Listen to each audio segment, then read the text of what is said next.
أشهد أن لا إله إلا الله وحده لا شريك له وأشهد أن محمدا عبده ورسوله أما بعد فأعوذ بالله من الشيطان الرجيم بسم الله الرحمن الرحيم الحمد لله رب العالمين الرحمن الرحيم مالك يوم الدين إياك نعبد وإياك نستعين اهدنا الصراط المستقيم صراط الذين أنعمت عليهم غير المغضوب عليهم ولا الضالين में ॿुधायो हो मूं अॼु हज़रत अबू बकर जी ख़िलाफ़त जे दौर में ईरानियुनि जे ख़िलाफ़ कारवायुनि जो बयानु थींदो। इन सिलसिले में हिकिड़ी जंग जेका थी उनखे ज़ातु सलासिल वारी जंग या काज़मा वारी जंग चवनि था। हीअ जंग मुहर्रमुल हराम 12 हिजरी में थी। हीअ जंग 3 नालनि सां मरूफ़ आहे: ज़ातु सलासिल वारी जंग, काज़मा वारी जंग ऐं हफ़ीर वारी जंग। हिन जंग खे ज़ातु सलासिल माना त ज़ंजीरनि वारी जंग इन लाइ चयो वेंदो आहे जो अरबी में सिलसिला जंहिंजो जमो सलासिल आहे, ज़ंजीर खे चइबो आहे जंहिंजी जमा सलासिल आहे। छो त हिन जंग में ईरानी फ़ौज पंहिंजो पाण खे हिक ॿिए सां ज़ंजीरनि में ॿधी छॾियो हुयो त जीअं को शख़्स जंग खां भॼी न सघे। ज़ातु सलासिल वारी जंग जी हिन रिवायत खे के मौरिख़ तस्लीम नथा कनि। हीअ जंग मुसलमाननि ऐं ईरानियुनि जे विच में काज़मा हंध जे वेझो विढ़ी वई हुई। इन लाइ हिन खे काज़मा वारी जंग जे नाले सां बि मौसूम कनि था। काज़मा जेका आहे ही बसरा खां बहरैन वेंदे बहर ते हिकिड़ी वस्ती आहे। हफ़ीर इलाइक़े में हुअण जे करे हिन जंग खे हफ़ीर वारी जंग बि चयो वञे थो। मुसलमाननि पारां हिन जंग जा सिपह सालार हज़रत ख़ालिद बिन वलीद हुआ ऐं ईरानियुनि पारां सिपह सालार जो नालो हुरमुज़ हो। मुसलमाननि जे लश्कर जो अंगु 18,000 हो।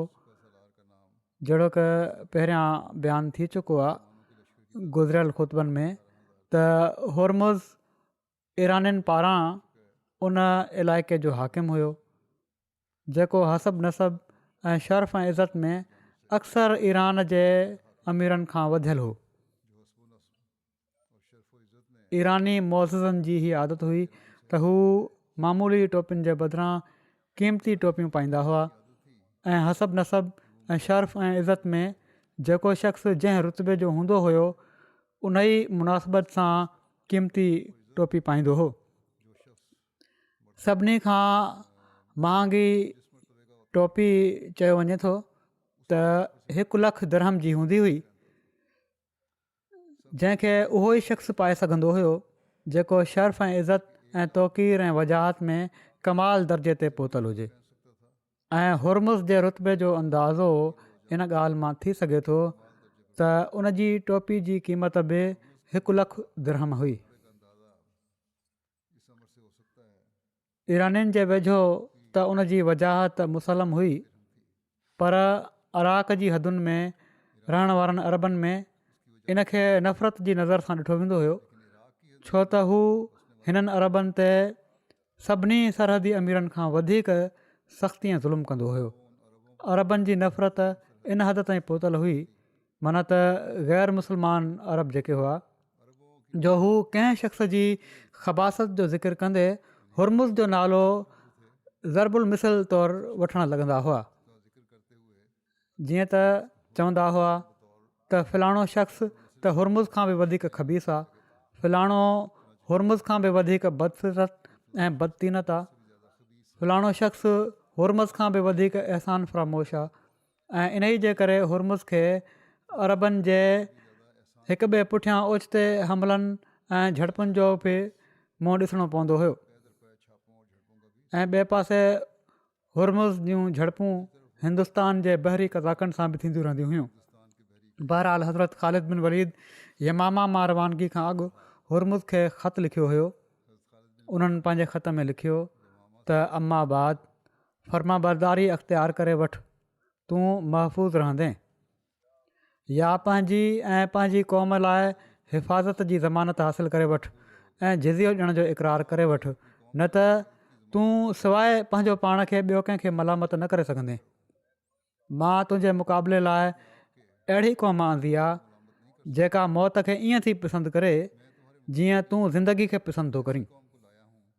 जॾहिं हज़रत ख़ालिद जो ख़तु हुरमुज़ वटि पहुतो, उन अर्दशीर किसरा जे बादशाह खे इन जो इतलाउ ॾिनो ऐं पंहिंजूं फ़ौजूं गॾु कयईं ऐं हिकिड़े तेज़रो दस्ते खे वठी फ़ौरन हज़रत ख़ालिद जे मुक़ाबले लाइ काज़मा पहुतो ऐं पंहिंजे घोड़नि खां अॻिते वधी वियो। पर उनखे इन रस्ते ते हज़रत ख़ालिद बिन वलीद नज़र न आया ऐं उनखे हीउ इतलाउ मिलियो त मुस्लमाननि जो लश्कर हफ़ीर में गॾु थिए पियो थो।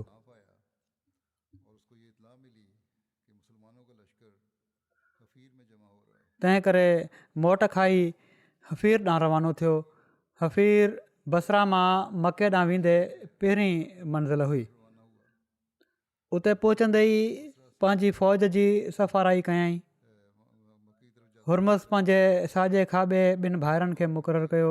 उन्हनि मां हिकिड़े जो नालो कुबाज़ ऐं ॿिए जो नालो अनूश जान हो।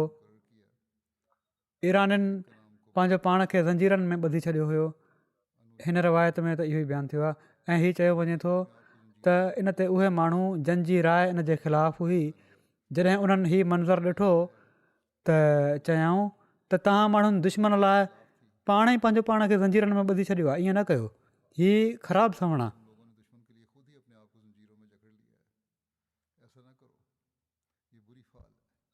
इन जो उन्हनि जवाबु ॾिनो जेके इन हक़ में हुआ त ज़ंजीरनि में ॿधियो वञे त तव्हांजे बारे में असांखे इतलाउ मिलियो आहे त तव्हां भॼण जो इरादो रखो था।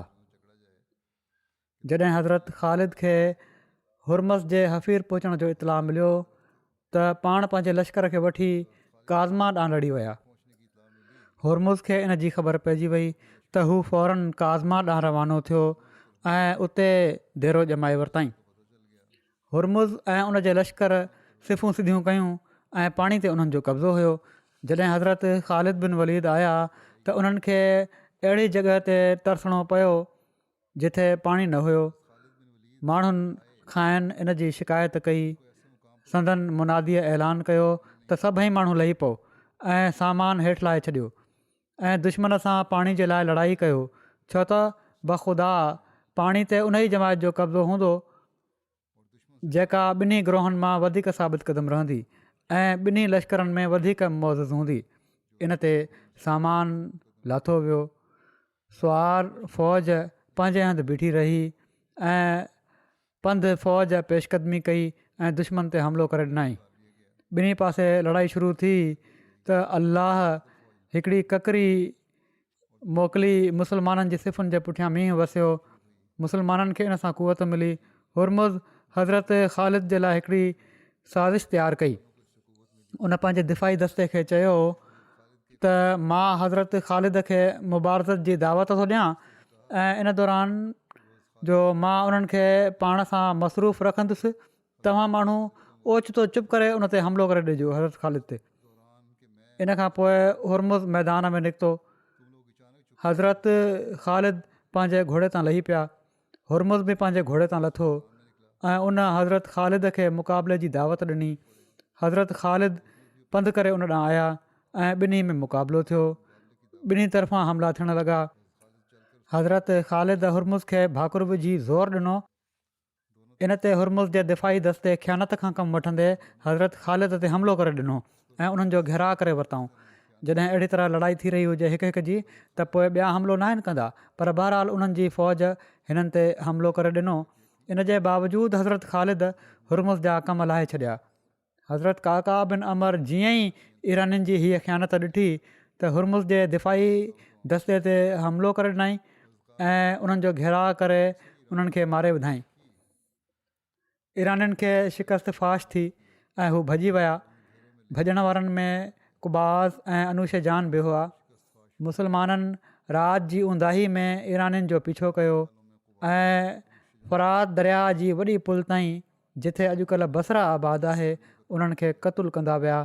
जंग जी पुॼाणी ते हज़रत ख़ालिद गनीमत जो माल गॾु करायो। इन में हिकु उठ जे ॿोझ बराबरि ज़ंजीर बि हुआ। उन्हनि जो वज़न 1000 रतल हुयो, माना त ज़ंजीरनि जो वज़न तक़रीबन 375 किलो हुयो। जेको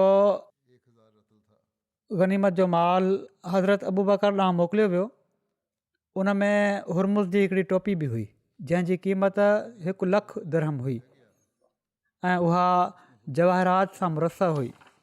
हज़रत अबू बकर हीअ टोपी हज़रत ख़ालिद बिन वलीद खे अता फ़रमाए छॾी हुई। हज़रत ख़ालिद फ़तह जी ख़ुशख़बरी गनीमत जे माल मां ख़ुम्स ऐं हिकिड़ो हाथी मदीने रवानो कयो ऐं हर पासे इस्लामी लश्कर जी फ़तह जो ऐलान करे छॾियऊं। ज़िर बिन कुलैब ख़ुमुस ऐं हाथी खे वठी मदीने पहुता। मदीने वारनि इन खां अॻु कॾहिं बि हाथी न ॾिठो हुयो। मदीने वारनि जो तस्करो ई छा, अरब जे कंहिं ॿिए माण्हू बि अबरा जे हाथियुनि खां सवाइ अॼु ताईं हाथी जी सूरत न ॾिठी हुई। जॾहिं माण्हुनि खे ॾेखारण जे लाइ उनखे सॼे शहर में गश्त करायो वियो त पोड़ियूं औरतूं उन हाथी खे ॾिसी ॾाढो हैरान थियूं ऐं चवणु लॻियूं जेको असीं ॾिसूं पियूं थियूं छा ही ख़ुदा जी तख़लीक़ मां आहे। उन्हनि सम्झो त हीअ का हथरादू शइ आहे। इन हाथी खे हज़रत अबू बकर ज़िर सां गॾु ई हज़रत ख़ालिद वटि वापसि मोकिले छॾियो। हिन जंग में मुसलमाननि जी फ़तह जो हिकिड़ो वॾो सबबु हज़रत अबू बकर रज़ी ताला अन्हो जी उहा पॉलिसी बि हुई जेका उन्हनि इराक़ जे हारियुनि जे बारे में वज़ा कई हुई ऐं जंहिं ते हज़रत ख़ालिद सख़्तीअ सां अमल कयो हो। इन पॉलिसीअ हेठि हू हारियुनि सां बिल्कुलु न विढ़िया, उन्हनि सां बिल्कुलु जंग न कयाऊं। जिथे जिथे उहे आबाद हुआ उन्हनि खे उते रहणु ॾिनऊं ऐं जिज़िये जी मामूली रक़म खां सवाइ ॿियो कंहिं क़िस्म जो तावान या टैक्स उन्हनि खां वसूल न कयऊं। मार्के ज़ातुसलासिल में जंग में शामिलु थियण वारे सुवार खे 1000 दिरहम जो हिसो ॾिनो वियो ऐं पंध खे इन जो 1/3 ॾिनो वियो। काज़मा वारी जंग जा परे ताईं नतीजा निकिता। हिन लड़ाई मुसलमाननि जूं अखियूं खोले छॾियूं ऐं उन्हनि ॾिसी वरितो त उहे ईरानी जंग जी सतवत जो शोरो हिकिड़े वॾे वक़्त खां ॿुधण में पियो अचे। पंहिंजी पूरी ताक़त जे बावजूदु हिननि जी मामूली फ़ौज जे मुक़ाबले में बि न बीह सघिया। हिन जंग में गनीमत जे माल जो जेको मक़दारु उन्हनि जे हथु लॻो हू इन जो तसवुर बि न पिया करे सघनि। पोइ उबुल्ला वारी जंग जो ज़िक्र आहे, हीअ 12 हिजरी में विढ़ी वई। हज़रत अबू बकर हज़रत ख़ालिद खे हिदायत कई हुई त हू इराक़ में जंग जी शुरूआति उबुल्ला खां कनि जेका ख़लीज फ़ारिस ते हिकिड़ी सरहदी जॻह हुई। हिंदुस्तान ऐं सिंध ॾांहुं वापारी क़ाफ़िला इराक़ मां ईंदा हुआ जेके उहे सभिनी खां पहिरियां उबुल्ला में क़यामु कंदा हुआ। उबुल्ला जी फ़तह जे बारे में 2 रिवायतूं मज़कूर आहिनि। हिकिड़ी हीअ त मुसलमाननि उबुल्ला खे सभिनी खां पहिरियां हज़रत अबू बकर जे दौर में फ़तह कयो, पर बाद में हीअ ॿीहर ईरानियुनि जे कब्ज़े में हलियो वियो ऐं हज़रत उमर बिन ख़त्ताब जे ज़माने में मुसलमान इन ते पूरी तरह क़ाबिज़ थिया। ॿी रिवायत हीअ आहे त हिन जी फ़तह हज़रत उमर जे ज़माने में थी। बहरहाल अल्लामा तबरी पंहिंजे किताब में हज़रत अबू बकर जी ख़िलाफ़त जे दौर में हिन जंग जो मुख़्तसिर तज़किरो कयो आहे, पर पोइ बि इन खां पोइ हू लिखनि था त त हज़रत अबू बकर जी ख़िलाफ़त जे दौर में अब्दुल्ला जी फ़तह जो क़िसो आम सीरत निगारनि ऐं सही रिवायतुनि जे ख़िलाफ़ु आहे, छो त अब्दुल्ला जी फ़तह हज़रत उमर जे दौर में 14 हिजरी में हज़रत उतबा बिन ग़ज़वान जे हथ सां अमल में आई हुई।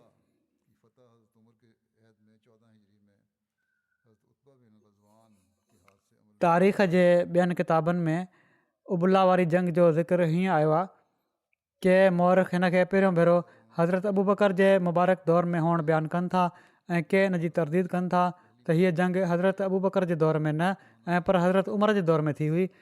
पर तारीख़ जे किताबनि में हज़रत अबू बकर ऐं हज़रत उमर ॿिन्ही जे मुबारक दौरनि में अब्दुल्ला वारी जंग ऐं अब्दुल्ला जी फ़तह जो ज़िक्र मिले थो। मालूम हीअ थो थिए त इन जी पहिरियों भेरो फ़तह हज़रत अबू बकर जे मुबारक दौर में थी हुई, पर बाद में ईरानियुनि जी बहरी इमदाद जे ॾंढ ते अब्दुल्ला वारनि बग़ावत करे आज़ादी हासिलु करे वरिती। वरी हज़रत उमर जे मुबारक दौर में ई ॿीहर फ़तह थियो। बहरहाल अब्दुल्ला जी जंग जो तफ़सील कुझु हीअं आहे। ज़ातु सलासिल वारी जंग जी पुॼाणी ते हज़रत ख़ालिद बिन वलीद हज़रत मुसन्ना खे ईरानियुनि जे शिकस्त खुर्द लश्कर जे ताक़ुब में मोकिलियो ऐं साण ई हज़रत माकिल खे अब्दुल्ला मोकिलियाऊं त उते पहुची गनीमत जो माल गॾु करे वठनि ऐं क़ैदियुनि खे गिरफ़्तार करे वठनि। जीअं त माकल उतां रवाना थी अब्दुल्ला पहुता ऐं गनीमत जो माल ऐं क़ैदी गॾु करे वरिताऊं। बाद में हज़रत उमर जे मुबारक दौर में इन जी फ़तह जो तफ़सील कुझु हीअं आहे त हज़रत उमर हज़रत उतबा बिन ग़ज़वान खे 14 या 16 हिजरी में बसरा ॾांहुं रवानो फ़रमायो। हज़रत उतबा उते 1 महीनो रहिया। अब्दुल्ला वारा उन्हनि जो मुक़ाबिलो करण लाइ निकिता। हीअ 500 अजमी सिपाही हुआ जेके अब्दुल्ला जी हिफ़ाज़त ते मामूर हुआ। हज़रत उतबा हिननि माण्हुनि सां लड़ाई कई ऐं उन्हनि खे शिकस्त ॾिनऊं एसि ताईं जो ईरानी शहर जे अंदरि घिड़ी विया ऐं हज़रत उतबा पंहिंजे लश्कर में मोटी आया। अलाह फ़ारसियुनि जी दिलि में रौब विझी छॾियो। हू शहर मां निकिरी विया ऐं थोरो घणो सामान खणी ॿेड़ियुनि में वेठा ऐं दरिया पार करे हलिया विया। अहिड़ी तरह पूरो शहर ख़ाली थी वियो। मुस्लमान शहर में दाख़िल थी विया। हिते मुस्लमाननि खे काफ़ी सामान हथियार ऐं ॿियूं मुख़्तलिफ़ शयूं हथ आयूं ऐं क़ैदी बि मिलिया। हिन सॼे सामान जो ख़ुम्स कढी बाक़ी गनीमत जो माल मुजाहिदनि में विरहायो वियो। मुस्लमाननि जो अंगु 300 हो।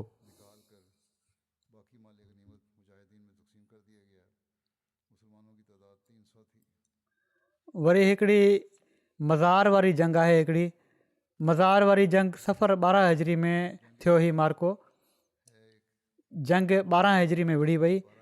मज़ार मिसान जो कस्बो आहे। मज़ार ऐं बसरा जे विच में 4 ॾींहंनि जी मुसाफ़त जे बराबरि मुफ़ासिलो आहे। हिन वाक़े जॾहिं माण्हुनि जी ज़बान ते ई फ़िक्रो हुयो त सफ़र जो महीनो अची वियो आहे ऐं हिन में हर ज़ालिम सरकश क़तलु थींदो जिथे दरिया गॾु थियनि था। हुरमुज़ ज़ातु सलासिल जी जंग में हज़रत ख़ालिद बिन वलीद जे आम्हूं साम्हूं हो। इन पंहिंजे बादशाह खे मदद जे लाइ लिखियो हुयो। बादशाह उन जी मदद जे लाइ कारियुनि जी क़यादत में हिकिड़ो लश्कर मोकिलियो, पर उहो लश्कर अञा मज़ार जॻह वटि पहुतो हुयो जो उनखे ज़ातु सलासिल वारी जंग में हुरमुज़ जी शिकस्त जो ऐं उन जे मारिजी वञण जो इतलाउ मिलियो ऐं साण ई हुरमुज़ जी फ़ौज जा शिकस्त खाधल दस्ता बि मज़ार में कारनि सां अची रलिया ऐं उन्हनि मां किन दस्तनि जे सिपाहियुनि ॿिए दस्तनि जे सिपाहियुनि खे चयो त जेकॾहिं अॼु तव्हां मुतफ़रक़ थी वियो त पोइ कॾहिं बि गॾु न थी सघंदव। तंहिं करे यकदमि वापसी जे लाइ गॾु थी वञो। उहा ड्रोड़ियल फ़ौज जेका हुई उहा बि ऐं जेका नई कुमक अची रही हुई या नई फ़ौज जेका ईरान मां अची रही हुई उहे ॿई रलिजी विया ऐं ॿिन्ही हिक ॿिए खे इन ॻाल्हि ते जोश ॾियारायो त जंग हुअणु घुरिजे। हीअ बादशाह जी मदद ते मुश्तमिल नओं लश्कर अची पहुतो आहे। उन्हनि चयो जेके ड्रोड़ियल हुआ ऐं हीअ हिन जो सिपह सालार कारण असां सां गॾु आहे। मुमकिन आहे ख़ुदा असांखे ग़लबो अता करे ऐं असांजे दुश्मन खां असांखे निजात अता फ़रमाए ऐं असां पंहिंजे नुक़साननि जी कंहिं क़दुरु तलाफ़ी करे वठूं। जीअं त उन्हनि ईअं ई कयो ऐं उन्हनि मज़ार में देरो ॼमाए वरितो। कारनि हरावल दस्ते ते कोबाज़ ऐं अनूश जान खे मुक़ररु कयो जेके ज़ातु सलासिल वारी जंग में भॼी विया हुआ। ॿिए पासे दुश्मन जी इन तयारी जो इतलाउ हज़रत मुसन्ना ऐं हज़रत मुअन्ना हज़रत ख़ालिद बिन वलीद खे मोकिले छॾियो। हज़रत ख़ालिद कारनि जो इतलाउ हासिलु कंदे ई मार्के ज़ातु सलासिल में हासिलु थियण वारो गनीमत जो माल उन्हनि ई मुजाहिदनि में विराए छॾियो जिन खे ख़ुदा उहो गनीमत जो माल ॾिनो हुयो ऐं ख़ुम्स मां वधीक जेतिरे क़दुरु चाहियूं ॾिनऊं ऐं ज़ातु सलासिल वारे मार्के में हासिलु थियण वारो बाक़ी गनीमत जो माल ऐं इन मार्के में जेका फ़तह थी हुई इन जी ख़ुशख़बरी हज़रत अबू बकर जी ख़िदमत में मोकिले छॾियाऊं ऐं इन ॻाल्हि जे बारे में बि ॿुधायाऊं त ज़ातु सलासिल वारे मार्के में दुश्मननि जी शिकस्त खाधल फ़ौजूं ऐं कारनि जी अॻुवाणी में अचण वारो नओं लश्कर हिकिड़े हंधि गॾु थी रहिया आहिनि। जीअं त हज़रत ख़ालिद रवाना थिया ऐं मज़ार में कारनि जी फ़ौज जे मुक़ाबले ते आया ऐं पंहिंजी फ़ौज जी सफ़ाराई कयऊं। ॿिन्ही तरफ़ां मुक़ाबिलो थियो। ॿिन्ही हरीफ़नि जी तमामु गैज़ गज़ब जी हालत में वेड़ थी कारनि मुबारज़त जे लाइ मैदान में निकितो।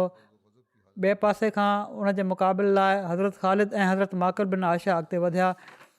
ॿई कारनि ॾांहुं वधिया पर हज़रत माकिल हज़रत ख़ालिद खां पहिरियां कारनि खे वञी झलियो ऐं उनखे क़तलु करे छॾियईं। हज़रत आसिम अनुश जान खे ऐं हज़रत अदी कुबास खे क़तलु करे छॾियो।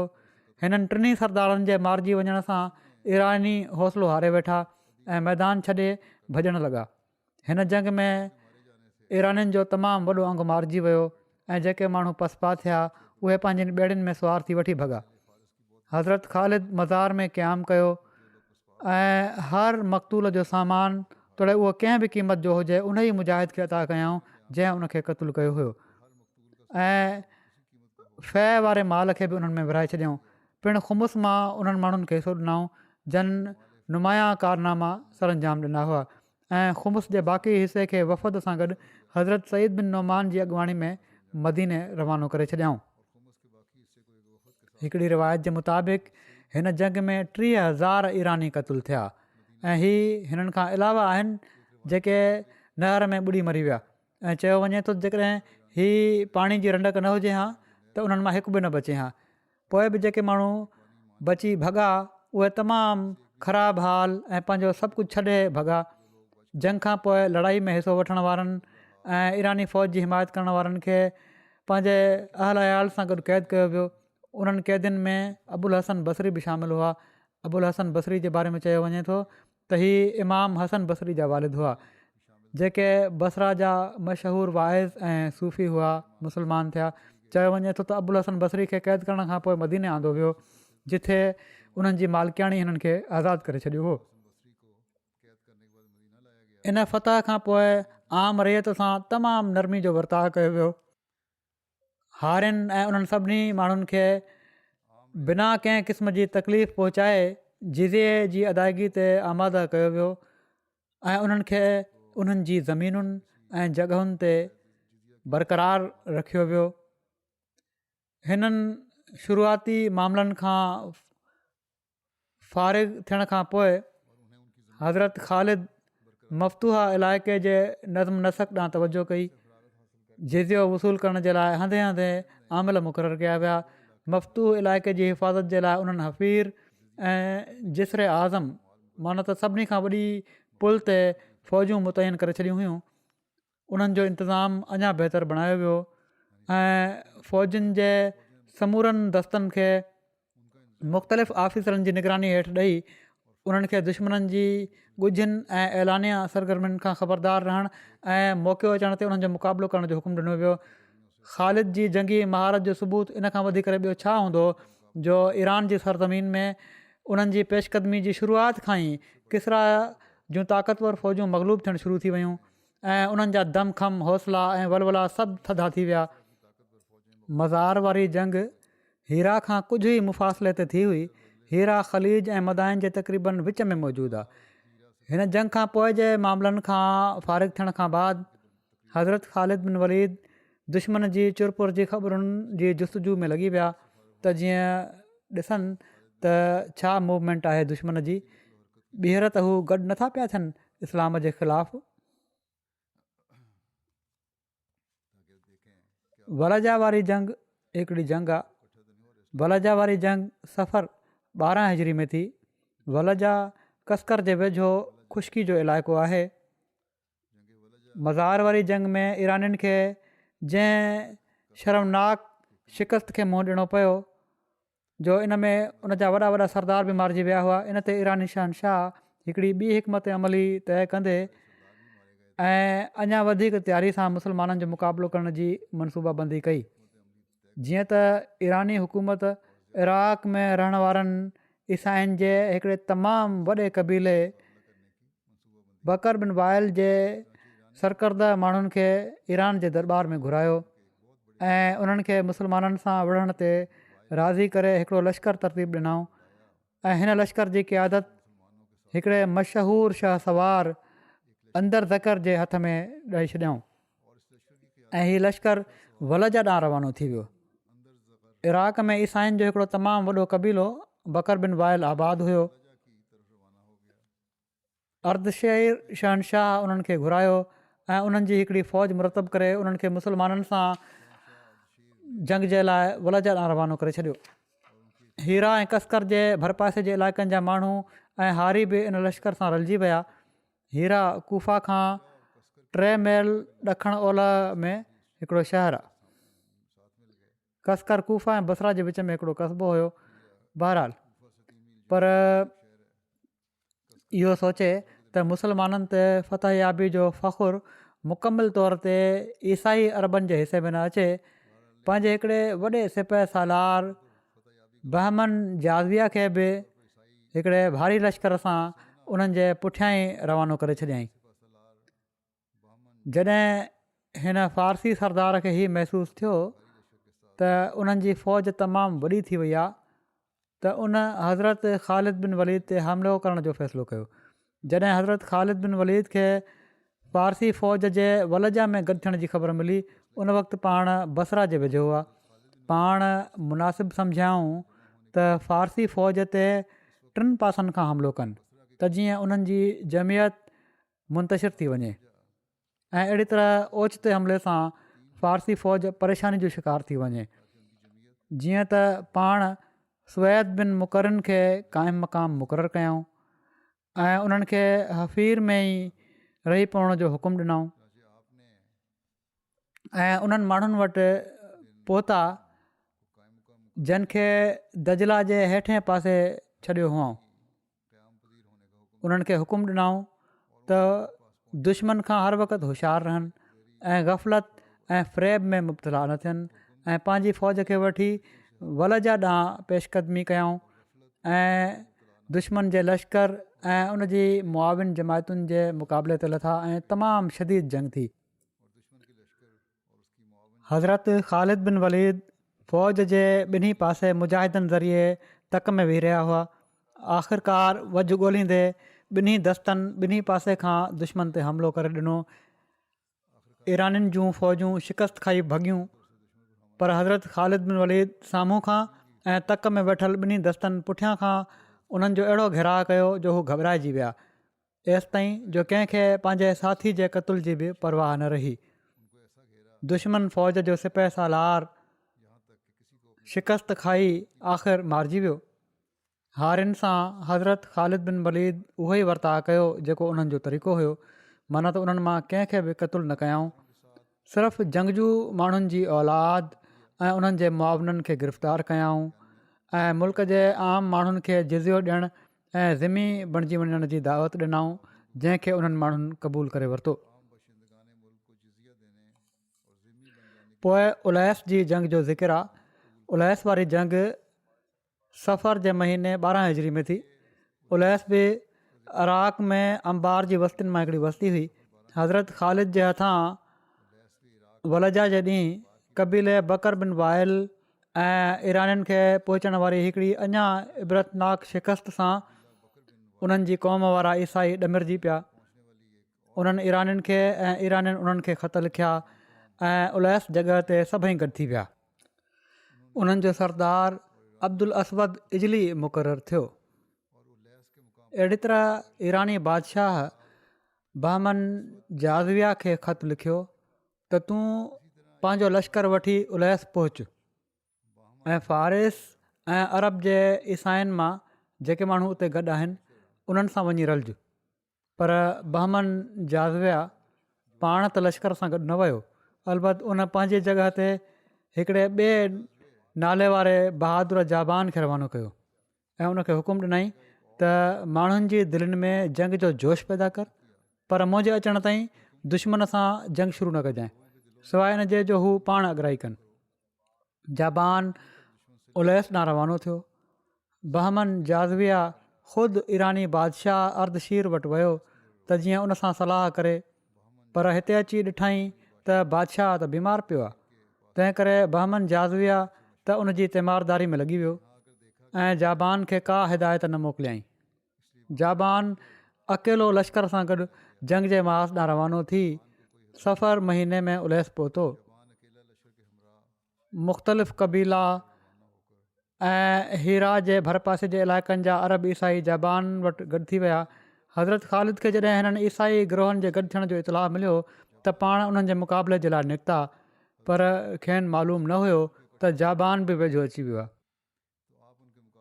हज़रत ख़ालिद सिर्फ़ु उन्हनि अरबनि ऐं ईसाइनि सां विढ़ण जे इरादे सां आया हुआ, पर उलैस में जाबान सां जंग थी पियनि। जॾहिं जाबान उलैस पहुतो त उन मौक़े ते अजमिन जाबान खां पुछा कई त तव्हांजी छा सलाह आहे, छा पहिरियां असां हिननि जी ख़बर वठूं या माण्हुनि खे मानी खाराए छॾियूं, माना त जंग शुरू कयूं या मानी खाई वठूं पहिरियां ऐं पोइ मानी खां फ़ारिग़ थी हिननि सां जंग कयूं। जाबान चयो त जेकॾहिं दुश्मन तव्हां सां को जहिड़ो न करे त तव्हां बि ख़ामोश रहो, पर मुंहिंजो ख़्यालु आहे त हू तव्हां ते ओचितो हमिलो कंदा ऐं तव्हांखे मानी खाइणु न ॾींदा। उन्हनि माण्हुनि जाबान जी ॻाल्हि न मञी, दस्तरखान विछायऊं, खाधो रखियो वियो ऐं सभिनी खे घुराए खाधो खाइण में मसरूफ़ थी विया। हज़रत ख़ालिद दुश्मन जे आम्हूं साम्हूं पहुची बीह रहिया, सामान लाहिण जो हुकुम ॾिनऊं। हिन कम खां वांदा थिया त दुश्मन ॾांहुं मुतवजह थिया। हज़रत ख़ालिद पंहिंजे अक़ब जी हिफ़ाज़त जे लाइ मुहाफ़िज़ दस्ता मुक़ररु कया ऐं दुश्मन जी सिफ़ ॾांहुं वधी ललकारींदे चयऊं, अबजर किथे आहे, अब्दुल असवद किथे आहे, मालिक बिन ऐस किथे आहे। मालिक खां अलावा बाक़ी सभई बुज़दिली जे करे ख़ामोश रहिया। मालिक उन्हनि जे मुक़ाबले जे लाइ निकितो। हज़रत ख़ालिद उनखे चयो, हिननि सभिनी मां तोखे मुंहिंजे साम्हूं अचण लाइ कहिड़ी ॻाल्हि ज़रूरत ॼाराई आहे, तो में मुंहिंजो मुक़ाबिलो करण जी ताक़त किथे आहे। हीअ चई पाण उन ते हमिलो कयऊं ऐं उनखे क़तलु करे छॾियऊं। अजमिन खे इन खां अॻु जो हू कुझु खाइनि दस्तरखान तां उथारे छॾियऊं। जाबान पंहिंजे माण्हुनि खे चयो त छा मां पहिरियां तव्हांखे न चयो हुयो त खाधो शुरू न कयो। बख़ुदा मूंखे कंहिं सिपह सालार खां अहिड़ी दहशत नाहे थी जहिड़ी जो अॼु हिन लड़ाई में थिए पई थी। जॾहिं उहे माण्हू खाधो न खाई सघिया त पंहिंजी दिलेरी ॿुधाइण लाइ चवणु लॻा त खाधे खे असां फ़िलहालु छॾियूं था, एसि ताईं जो असां मुस्लमाननि खां फ़ारिग़ थी वठूं, पोइ असां खाधो खाई वठंदासीं। जाबान चयो त बख़ुदा मुंहिंजो गुमान हीअ आहे त तव्हां हीउ खाधो दुश्मन जे लाइ रखे छॾियो आहे। हीअ न सम्झो त तव्हां माण्हू खटे वेंदव ऐं पोइ खाई वठंदव, ऐं पर मूंखे लॻे थो हीउ खाधो त हाणे तव्हांजा दुश्मन ई खाईंदा, माना त मुस्लमान ई खाईंदा, जॾहिं त तव्हां शऊर नथा रखो। हाणे मुंहिंजी ॻाल्हि मञो। पोइ उन चयो माण्हुनि खे, मुंहिंजी ॻाल्हि मञो त हीअ आहे त खाधे में ज़हर मिलाए छॾियो। जेकॾहिं तव्हांजी फतह थी त हीउ नुक़सानु तमामु घटि आहे खाधो ज़ाया थियण जो, ऐं जेकॾहिं फतह दुश्मन जी थी त तव्हां को अहिड़ो कमु करे चुका हूंदव जंहिंसां दुश्मन मुसीबत में मुब्तला थी वेंदो ज़हरीलो खाधो खाइण जे करे। पर उहे माण्हू जेके हुआ उन्हनि खे त पंहिंजी फतह जो पको यकीन हुयो। इन्हनि माण्हुनि चयो त न, इन जी ज़रूरत न आहे ज़हर मिलाइण जी, असां आराम सां जंग खटे वेंदासीं ऐं पोइ खाधो खाई वठंदासीं। हज़रत ख़ालिद पंहिंजी फ़ौज जी सफ़ाराई अहिड़ी तरह कई जहिड़ो की इन खां पहिरियां जी लड़ाइयुनि में करे चुका हुआ। तमामु शदीद लड़ाई थियणु लॻी। ईरानियुनि खे बहमन जाज़विया जे अचण जी उमेदु हुई, इन लाइ ख़ूब ॼमी वॾी शिदत सां विढ़िया, छो त जाबान उन्हनि खे उमेदु ॼाराए रहियो हुयो त हू हिकिड़ो वॾो लश्कर वठी हली पियो आहे ऐं हाणे पहुचण वारो आहे। जॾहिं त असुलु हक़ीक़त हीअ हुई त बहमन खे त ईरानी बादशाह जे बीमार थियण जे करे न बादशाह सां सूरत हाल ज़िक्र करण जो मौक़ो मिलियो ऐं न ई हू ख़ुदि लश्कर खणी अची सघे पियो। ऐं पर उन जो जाबान सां कंहिं क़िस्म जो राब्तो बि न रहियो। बहरहाल इन जंग में मुसलमान बि उन्हनि जे ख़िलाफ़ु ख़ूब जोश ऐं कावड़ में आया ऐं वॾी सख़्तु जंग थी। ईरानी फ़ौज जे जोश ऐं जज़्बे ऐं मुसलमाननि जी कमज़ोर पवंदड़ हालत जो ज़िक्र कंदे हिकिड़ो सीरत निगार लिखे थो त ईरानी लश्कर मां पहिरियां ईसाइन हमिलो कयो, पर उन्हनि जो सरदार मालिक बिन कैस मारिजी वियो। उन जो मारिजी वञणु हुयो जो उन्हनि जी साख ख़तमु थी वई ऐं हू बदिल थी विया। हीअ ॾिसी जाबान ईरानी फ़ौज खे अॻिते लाथो। ईरानी इन उमेद ते त हाणे ई बहमन नई कुमक खणी ॼाण थो अचे, ख़ूब दिलेरी सां विढ़िया। मुसलमाननि बार बार हमला कया, पर हर भेरे ईरानियुनि वॾी दिलेरी ऐं मुस्तक़िल मिज़ाजी सां हमले खे नाकाम बणाए छॾियो। बिलाख़िर हज़रत ख़ालिद बिन वलीद मादी असबाब ऐं ज़रियनि खे नाकाफ़ी थींदो ॾिसी वॾी आजिज़ी सां हथ खणी दुआ घुरी ऐं अर्ज़ु कयईं त ए अलाह, जेकॾहिं तूं मूंखे दुश्मननि ते ग़लबो अता फ़रमाईंदे त मां कंहिं हिकु दुश्मन खे बि जीअरो न छॾींदुसि ऐं हीउ दरिया हिननि जे रत सां ॻाढ़ो थी वेंदो। किन किताबनि में आहे त हज़रत ख़ालिद कसम खयो हुयो या बास बासी हुआऊं त जेकॾहिं हिन जंग में फ़तह थी वई त कंहिं बि दुश्मन जंगजू खे जीअरो न छॾींदुसि। बहरहाल इन खां पोइ हज़रत ख़ालिद जंगी चाल हलंदे फ़ौज खे साॼे ऐं खाॿे तरफ़ खां ईरानी लश्कर जे पुठ ते हमिलो करण जो हुकुम ॾिनो। इन हमले सां ईरानी लश्कर छिड़ विछड़ थी वियो ऐं उनखे भॼण या हथियार फिटो करण में ई आफ़ियत नज़र आई। हज़रत ख़ालिद हुकुम ॾिनो त दुश्मन खे पकिड़े क़ैदी बणाए वठो ऐं मुक़ाबिलो करण वारनि खां सवाइ ॿियो कंहिंखे क़तलु न कयो। सिर्फ़ु उन्हनि खे क़तलु कजो जेके मुक़ाबिलो था कनि। इन बारे में हिकिड़ो रिसर्च सेल जो नोट आहे ऐं मां बि ॾिठो आहे। हीअ ॻाल्हि सही थी लॻे। इन जी वज़ाहत कंदे तारीख़ तबरी समेत अक्सर सीरत निगारनि ऐं मौरखनि ज़िक्र कयो आहे त हज़रत ख़ालिद पंहिंजी इन दुआ में जेको अहद कयो हुयो उन जे मुताबिक़ हिकिड़ो ॾींहुं ऐं हिकिड़ी राति हिननि क़ैदियुनि खे क़तलु करे नहर में उछलियो वियो त जीअं उन्हनि जे रत सां नहर जो पाणी ॻाढ़ो थी वञे। माना त उन्हनि न सिर्फ़ु जंग करण वारनि सां जंग विड़ी ऐं पर क़ैदियुनि खे बि क़तलु करे छॾियो ऐं इन जे करे हीअ नहर अॼु ताईं नहर दम माना त रत जी नहर जे नाले सां मशहूरु आहे। बहरहाल पर हीअ हक़ीक़त नथी लॻे त क़ैदियुनि खे क़तलु करे पोइ रतु उछलियो वियो हुजे नहर में।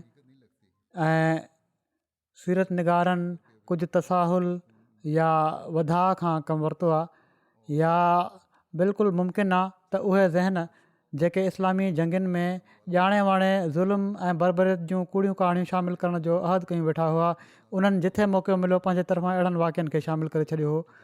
तारीख़ निगारनि में के दुश्मन बि हुआ, अहिड़ी दुश्मनी रखण वारा या बुग़्ज़ रखण वारा जेके मुसलमाननि जे ख़िलाफ़ु का न का अहिड़ी ॻाल्हि लिखी छॾींदा हुआ। उन्हनि लिखी छॾियो हुजे त क़ैदियुनि खे क़तलु करे नहर में वहाए छॾियऊं, पर बहरहाल बाज़ार ई थो लॻे त का अहिड़ी ॻाल्हि शामिलु कई वई आहे त जीअं दजल ऐं फ़रेब सां माण्हुनि जे साम्हूं ई पेश कनि त ॾिसो कहिड़ी तरह मुसलमाननि ज़ुल्म ऐं ज़्यादतियूं कयूं ऐं हथे ख़ाली क़ैदियुनि खे क़तलु कयो वियो। तोड़े खणी पहिरियों त क़ैदियुनि खे क़तलु करणु उन वक़्त जे क़ाइदनि कानूननि ऐं जारी जंगी उसूलनि जी रूह खां का क़ाबिल एतिराज़ ॻाल्हि न हुई, पर इस्लामी जंगियुनि ख़ुशूसनि पाण सॻोरनि सलम जे मुबारक दौर ऐं ख़िलाफ़त राशिदा जे दौर में जंगियुनि में वाक़िअतन ईअं थियो बि न आहे जो क़ैदियुनि खे अहिड़ी तरह क़तलु कयो वियो हुजे। तोड़े खणी हिननि जंगियुनि में हज़ारनि लखनि ताईं मक़तूलनि जो अंगु मिले थो, पर हीअ सभई उहे हुआ जेके जंग जी हालत में मारिजी विया हुआ। हज़रत ख़ालिद बिन वलीद जहिड़े सिपह सालार जी जंगियुनि जो मुतालियो कयो वञे त उन्हनि बि जेसि ताईं मुमकिन थियो जंग जे मैदान में बि हर उन शख़्स खे न मारियो आहे जंहिं हथियार फिटो कया या इताअत क़बूल करे वरिती, ऐं जंहिंखे बि क़तलु कयाऊं बावजूदु तारीख़ निगारनि जी अफ़साना तराज़ी जे तहक़ीक़ करण ते उनखे क़तलु करण जा मज़बूत ऐं जाइज़ सबबु नज़र आया। बहरहाल हिन वाक़े खे ॾिठो वञे त हीअ बि कुझु हथरादू क़िसो वधीक थो लॻे, छो त मौरख़ ऐं सीरत निगार जेके हिननि जॻहियुनि जे सभिनी तफ़सीलनि खे बयानु कनि था ऐं बयानु कंदे हर नंढी खां नंढी ॻाल्हि जो बि ज़िक्र कनि था। इन्हनि मां किन हिन वाक़े जो मुर्गो ज़िक्र ई नाहे कयो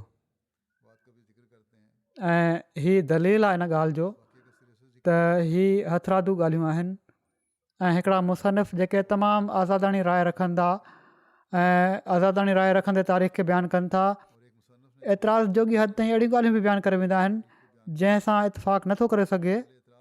उहे बि हिन वाक़े जो तज़किरो करण खां पोइ लिखनि था त राविन हीअ रिवायत बयानु करे वधा जी हद करे छॾी आहे। एतिरो यकीनी आहे त हीअ ख़ालिद इस्लाम जे दुश्मननि जे क़तल महिल तशदुद कयो हो, एॾो जो उनखे ॾिसी काका ऐं उनजा साथी पाण न झले सघिया।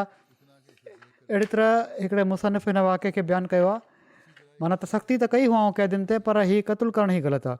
अहिड़ी तरह हिकिड़े मुसनिफ़ हिन वाक़े खे बयानु कयो आहे जंहिंमां मालूम थिए थो त अमलनि हीअ हक़ीक़ी तौर ते ईरानियुनि खे नहर में क़तलु करे उछलियो न वियो हुयो। जीअं त हू लिखे थो त ख़ालिद फुर्ती सां हमला करे ईसाइनि खे अहिड़ी तरह काटणु ऐं ईरानी सुफ़ुनि खे ज़ेर ज़बर करणु शुरू कयो जीअं उहे मिटी जा ठहियलु हुजनि ऐं खल मास जा इंसान न हुजनि, छो त ईरानी ड्रैग में परे ताईं पकड़ियल हुआ। तंहिं करे उन्हनि हिलाली सूरत में अधु दाइरो बणाए वरितो हुयो। अॻिते वधी करे मुस्लमाननि खे घेरे में आंदाऊं। हाणे सूरत हीअ थी वई जो मुस्लमाननि जे चइनी पासे ईरानी ऐं ईसाई अरब छांइजी विया ऐं वॾे जोश सां वढ़णु लॻा, पर जंहिं जोश ऐं जज़्बे सां मुस्लमान विढ़ी रहिया हुआ उहो ईसाइनि में कोन हुयो। हर मुस्लमान खूनखार शींहं बणिजी वियो ऐं ज़ोरदार हमला करे ईसाइनि खे गाह गंद वांगुरु वढे रहियो हो। जेतोणीकि ईरानी बि मुस्लमाननि खे शहीद ऐं ज़ख़्मी करे रहिया हुआ, पर मुस्लमान तमामु घटि किरी रहिया हुआ ऐं जेको ज़ख़्मी बि थिए पियो उहो अञा बि जोश सां विढ़णु पियो लॻी पए। ईरानी एॾो घणाई में मरी रहिया हुआ जो उन्हनि जे लाशनि सां मैदान भरियो पियो हुयो ऐं जेको ईरानी ज़ख़्मी थी पियो पए उहो जंग जे मैदान खां हटी पियो वञे। मुस्लमाननि एतिरे क़दुरु खून रेज़ी कई जो उन्हनि जे कपिड़नि ते रत जा दाग़ ॼमी विया। ख़ालिद बिन वलीद जे कपिड़नि जो बि इहो ई हाल हुयो। ईरानियुनि जे रत सां ज़मीन सैराब थी वई ऐं फालतू रत पाणी वांगुरु वहणु लॻो। आख़िर ईरानियुनि खे हज़ीमत थी, हू वाइड़ा थी वठी भॻा। मुस्लमान उन्हनि जे पुठियां लॻी पिया ऐं परे ताईं उन्हनि खे क़त्ल ऐं गिरफ़्तार कंदा विया ऐं ईरानी अहिड़ा वाइड़ा थी वठी भॻा जो उन्हनि जा हज़ारे सिपाही दरिया में किरी ॿुॾी मरी विया। जॾहिं ईरानी परे हलिया विया तॾहिं मुस्लमान वापसि मोटिया। हिन लड़ाई में 70,000 ईरानी मारिजी विया। मुस्लमान 138 शहीद थिया। बहरहाल मौरखनि खे इन ॻाल्हि ते बि हैरत थी थिए त मुस्लमाननि ईरानियुनि जे एॾे वॾे अंग खे कीअं मारे विधो। हिकिड़े तारीख़ निगार हीउ लिखियो आहे, इन हवाले सां साफ़ नज़र अचे थो त जेकॾहिं नहर जे पाणी जे ॻाढ़ो थी वञण जे वाक़े खे सही मञियो बि वञे त उहे माण्हू जंहिंजे करे नहर रत सां ॻाढ़ी थी वई उहा उन्हनि ज़ख़्मी सिपाहियुनि जे ॿुॾण जे करे बि थी सघे पई। तंहिं करे चई सघिजे थो त अहिड़नि वाक़िअनि में वधा जी मिलावट बि कंहिं हद ताईं शामिलु थी वई, जंहिंजे बिना ते इस्लामी जंगुनि ऐं हज़रत ख़ालिद बिन वलीद जी ज़ात ते रक़ीक़ हमला करण वारनि खे मौक़ा मिलिया। हीअ जंगुनि में मुस्लमाननि ते वहशियाणो तरीक़ो अख़्तियार करण जो इल्ज़ाम लॻायो वियो आहे। बहरहाल अलाह बहितर ॼाणे थो, पर बज़ार इहो ई थो लॻे त सिर्फ़ु इल्ज़ाम आहे। बहरहाल जॾहिं दुश्मन ज़लील थी चुको ऐं उनजी फ़ौज छेड़ोछेड़ थी वई ऐं मुस्लमान उन्हनि जे ताक़ुब खां फ़ारिग़ थी वापसि अची विया त हज़रत ख़ालिद खाधे वटि अची बीठा ऐं चयाऊं, हीअ मां तव्हां माण्हुनि खे ॾियां थो, हीअ तव्हांजे लाइ आहे, छो त रसूलुल्लाह सल्लल्लाहु अलैहि वसल्लम ग़ज़वात में जॾहिं मैदान छॾे भॼी वञण वारे दुश्मन जो तयारु खाधो ॾिसंदा हुआ त उनखे पंहिंजी फ़ौज में विराए छॾींदा हुआ। जीअं त मुस्लमान राति जे खाधे तौरु उनखे खाइणु लॻा। उलैस जी जंग में दुश्मन जा 70,000 माण्हू हलाक थिया, जहिड़ो की मथे ज़िक्र थी चुको आहे। अमगेशिया जी फतह जे बारे में लिखियलु आहे, अमगेशिया खे अल्लाह सफ़र 12 हिजरी में जंग खां बग़ैर ई फतह कराए छॾियो हुयो। अमगेशिया इराक़ में हिकिड़ी जॻह जो नालो आहे जॾहिं हज़रत ख़ालिद उलैस जी फतह खां फ़ारिग़ थिया त पाण तयारी कयाऊं ऐं अमगेशिया आया, पर संदन अचण खां अॻु ई उतां जा रहाकू जल्दी में वस्ती छॾे भॼी विया ऐं सवाद में मुंतशिर थी विया। इराक़ में उहे बस्तियूं जिन खे मुस्लमाननि हज़रत उमर जी ख़िलाफ़त जे दौर में फ़तह कयो ऐं उते ॿनिनि में सरसब्ज़ी जे करे उनखे सवाद जो नालो ॾिनो वियो। हज़रत ख़ालिद अमगेशिया ऐं उन जे भर पासे में जेको कुझु बि हुयो उनखे मुनज़म करण जो हुकुम ॾिनो। अमगेशिया हेरा जहिड़ो शहरु हुयो। उलैस उन जॻह जी फ़ौजी चौकी हुई। मुस्लमाननि खे अमगेशिया मां एतिरे क़दुरु गनीमत जो माल हासिलु थियो जो ज़ात सलासिल खां बि वठी हींअर ताईं कंहिं जंग में हासिलु न थियो हुयो। हिन जंग में घोड़ेसवारनि जो हिसो 1500 दिरहम हो ऐं हीउ हिसो उन्हनि गनीमत जे मालनि खां अलावा हुयो जेको नुमाया कमु अंजाम ॾियण वारनि खे ॾिनो वियो हुयो। उलैस ऐं अमगेशिया जी फतह जो इतलाउ हज़रत ख़ालिद बनु अजल जे हिकिड़े जंदल नाले शख़्स ज़रिए रवानो कयो हुयो जेके हिकिड़े बहादुर गाइड तौरु मशहूरु हुआ। उन्हनि हज़रत अबू बकर रज़ी ताला अन्हु जी ख़िदमत में पहुची उलैस जी फतह जी ख़ुशख़बरी, गनीमत जे माल जो मिक़दारु, क़ैदियुनि जो अंगु, ख़ुमुस में जेके शयूं हासिलु थियूं हुयूं ऐं जिन माण्हुनि नुमाया कम अंजाम ॾिना हुआ उन्हनि सभिनी जो तफ़सील ऐं ख़ासि तौर ते हज़रत ख़ालिद जी बहादुरी जा कारनामा तमामु सुहिणे नमूने बयानु कया। हज़रत अबू बकर रज़ी ताला अन्हु खे हिननि जी शुजात, पुख़्ता राय ऐं फ़तह जी ख़बर ॿुधाइण जो हीउ अंदाज़ ॾाढो वणियो। माना त जेको नुमाइंदो मोकिलियो हुओ उनजो जेको तरीक़ो हुयो ऐं उनजी दिलेरी जा क़िसा हुआ ऐं जेको अंदाज़ हुयो उनजे बयान जो हज़रत अबू बकर खे ॾाढो वणियो। पाण उनखां पुछा कयूं तुंहिंजो नालो छा आहे? उन अर्ज़ु कयो मुंहिंजो नालो जंदल आहे। पाण फ़रमायाऊं तमामु ख़ूब जंदल। ऐं पोइ पाण उनखे गनीमत जे माल मां हिकिड़ी बानी ॾियण जो हुकुम ॾिनऊं जंहिंमां उन वटि औलाद पैदा थी। अहिड़ी तरह इन मौक़े ते हज़रत अबू बकर फ़रमायो हाणे औरतूं हज़रत ख़ालिद बिन वलीद जहिड़ो शख़्स पैदा न करे सघंदियूं, बाक़ी इनशा आईंदह।